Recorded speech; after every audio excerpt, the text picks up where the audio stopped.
ideas. Every opinion expressed here is strictly that of the person who gives it. Let us consciously and lovingly agree to disagree if it does not resonate with us. The topic for today is the Tree of Life and Guardian Angels. It is my pleasure to present Reverend Pat Gates as our speaker today. And Pat prefers that I just wing it on her bio. So Pat's been a member of the church from right at the very, very beginning. And she's been the president, the treasurer, probably all of the positions. And she is a wonderful person. And if you don't know her, you're going to get to know her right now. So thank you. Thank you.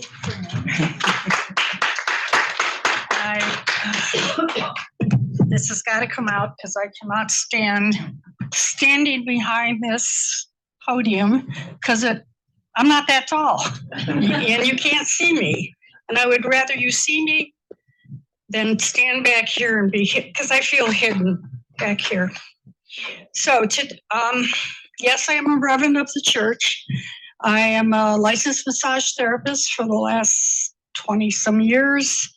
A Reiki master for more than 20 years, and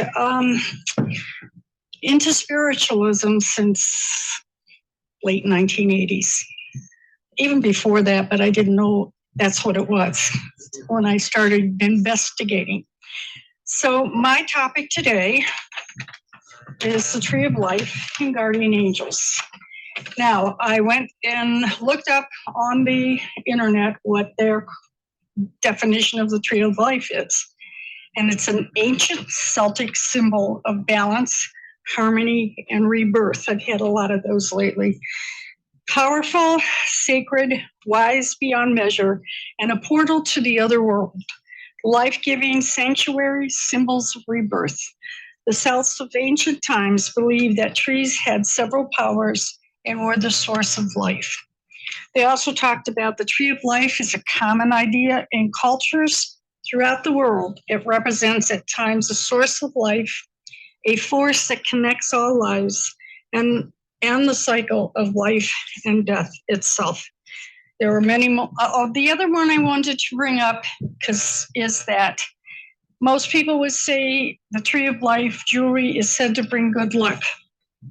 And according to some divine wisdom, there's many other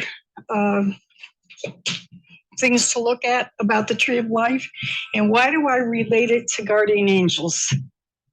Well, because I've had a lot of guardian angels. And at the time, I didn't know that's what they were.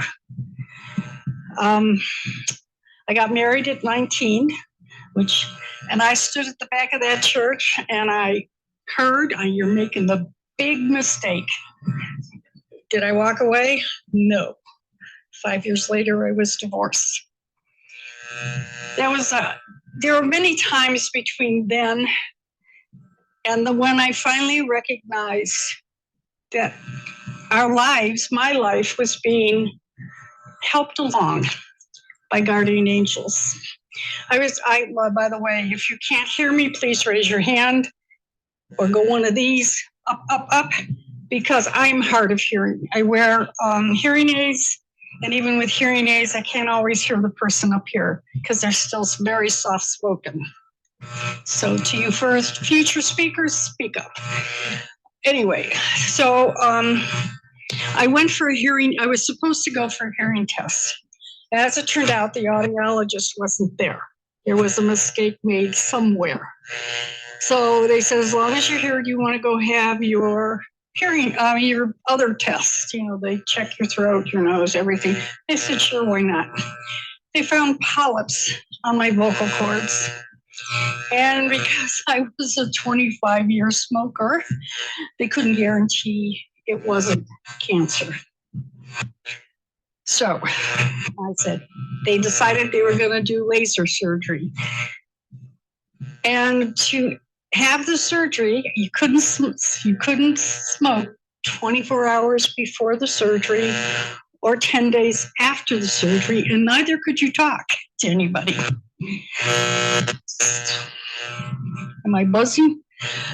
And I decided if I have to quit smoking at that point, I mean, if I had to stop for 10 days, I might as well quit. So I did. So fast forward, life has its up and downs, got married again, made the mistake of marrying an alcoholic. That lasted, we won't go into that, 13 years before I finally said it's time to go, because there is no life when you're married to an alcoholic. So 5 years ago, I was exercising with Mark across the hall, and I was tired, and I knew I should have stopped, and I didn't listen to my body or anybody else. And I caught my foot on my step down, went backwards and threw my arm, and I hit the steel foot of one of the pieces of equipment, and I broke my wrist. Fortunately, Mark took me to the urgent care, and I got to tell you, it never hurt. It was just kind of numb. And this was right before they shut us down for COVID. And when they, so I had to go see an orthopedist. And as I said, I'm a massage therapist. Well, you need your hands to do massage therapy. So I asked the surgeon, I said, is this a career killer? You know, he said to me, he said, it's up to you.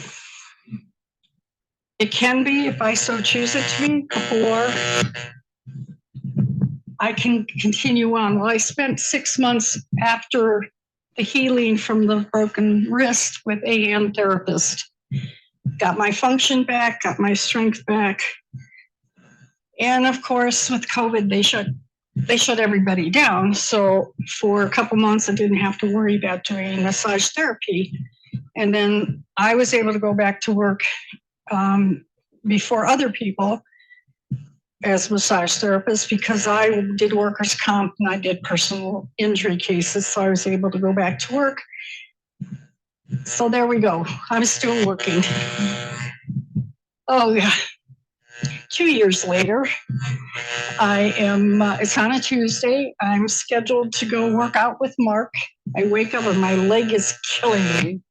I go work out with Mark anyway. I'm one of those very stubborn people who I don't let things, too many things stop me from, just thinking about let's go. No, we don't need to lean. Your chin. No. Okay. I'm not going to do that. I don't want to eat the mic. So I woke up with this terrible pain in my leg, went to work out with Mark and said, we're not doing legs today. We just did arms, went home because I forgot something, went to the office because I had a client, and I had maybe a 20-foot walk between my car and the office lobby, and I couldn't breathe. So I just sat down and went, okay, let's catch our breath. So then I walked back to my room. I had to sit down again because I couldn't breathe. So I go up front and I call my client, and I said, I have to cancel. And she said, why? I said, because I can't breathe. She came and got me and took me to the emergency room. Because you know what? I wouldn't have gone on my own. I would have waited it out. But she took me to the emergency room, and it turned out I had a blood clot go to my lungs. So, and I want to tell you, I had no fear. I knew it was going to be okay. I knew it. I was I knew there were going to be issues around the blood clot. And I got to tell you, like I said, I'm stubborn. I went back to work in 2 weeks after being released from the hospital with my oxygen tank. Carried it with me everywhere. So then, Christmas Eve, I should say, Thursday before Christmas, I had a procedure done, which was not a big deal. The Friday before Christmas, I had a colonoscopy done. Saturday, I wake up and my face feels swollen. And I'm calling my client, who is a nurse practitioner, and I'm telling her I think I'm getting another sinus infection. So she was going to call in a prescription. The urologist called in a prescription because he said I had a bladder infection. So I called her Sunday morning, said I'm canceling, I don't feel good. She showed up anyway, and she ended up calling 911. I ended up in the hospital Christmas Eve day with sepsis and COVID.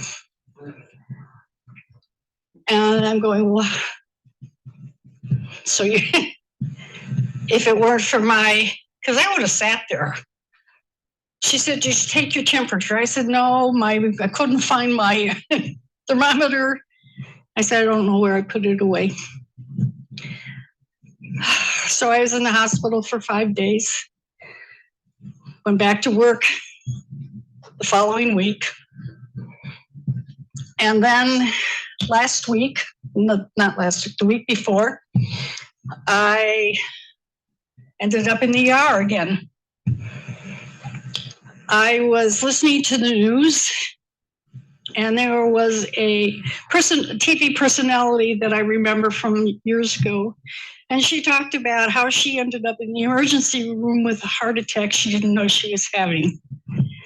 Well, I got woken up from a dead sleep with a cramp in my chest, got up, took my blood pressure, it was okay, took an aspirin, went back to bed. Next day I was fine. Next night, the same thing happens, only my blood pressure wasn't great. So I took myself to the ER because I'm going, I don't want to be stuck there and not to get a ride home at 1 o'clock in the morning. So he tells me you are having a slow heart attack. And I'm going, what do you mean slow heart attack? So that was my story. I was supposedly having a slow heart attack. To me, if I hadn't heard that news program 2 days before that, I would have ignored the pain in the chest. Because ever since I've had blood clots go to my lungs, breathing is not always easy when I'm active. So here we are. I go to they take you to the cath lab, and I had a 99% blockage of one of the coronary or cardiac, whatever you want to call them, arteries. The others were fine.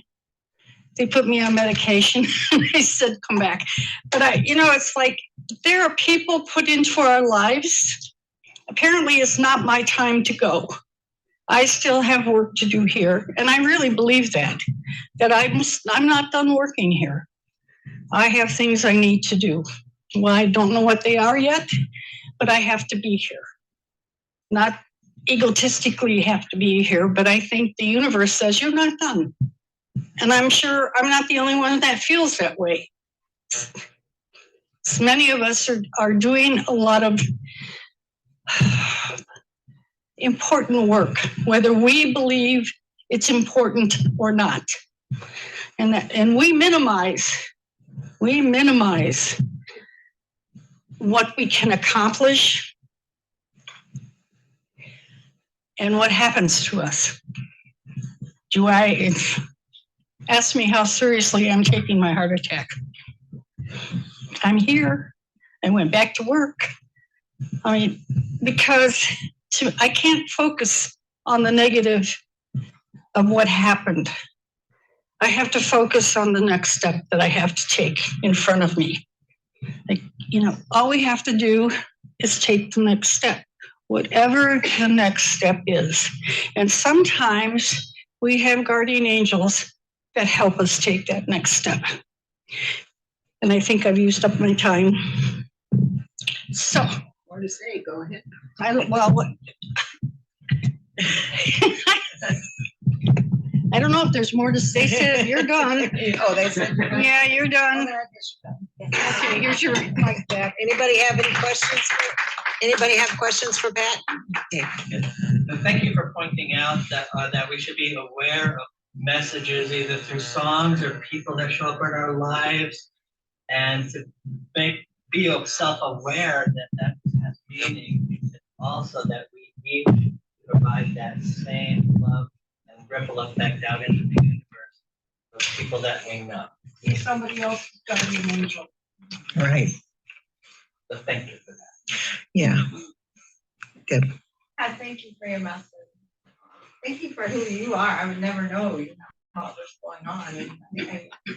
And Spirit's telling me you need to let us know so we can pray for you and help care for you as well. So we need learning. Yeah, you are such a beautiful spirit and such a strength in this church. Every time I love seeing you. Every time I see you here, and every time you get up to speak and messages and just the way you carry yourself. It's such a beautiful, resilient, and just being aware of your guardian angels and knowing. And I love the story of your clients. Like, I got clients like that I know immediately they will be right there. I got goosebumps with them. So thank you for who you are and everything you have. Thank you. I'm glad you're still here. Me too. And I have to thank, I know a lot of prayers went out when I was in the hospital with the sepsis and the COVID. Mark, my trainer, sent out a message to everybody. I have sent him a lot of clients. So he sent out a message to all those people, and I got more prayers. And here also, I got a lot of prayers from people here. And I think that was one of the reasons that I recovered as well as I did from the COVID and the sepsis. Because I, fortunately, never really felt, other than the first 2 days, sick. I was getting bored in the hospital and I wanted to get out. So, but thank you all who did pray. Right. Anyone else? All right. Well, I'm thankful for the work you still have left to do. It keeps you, as long as that keeps you here. So anyway, here's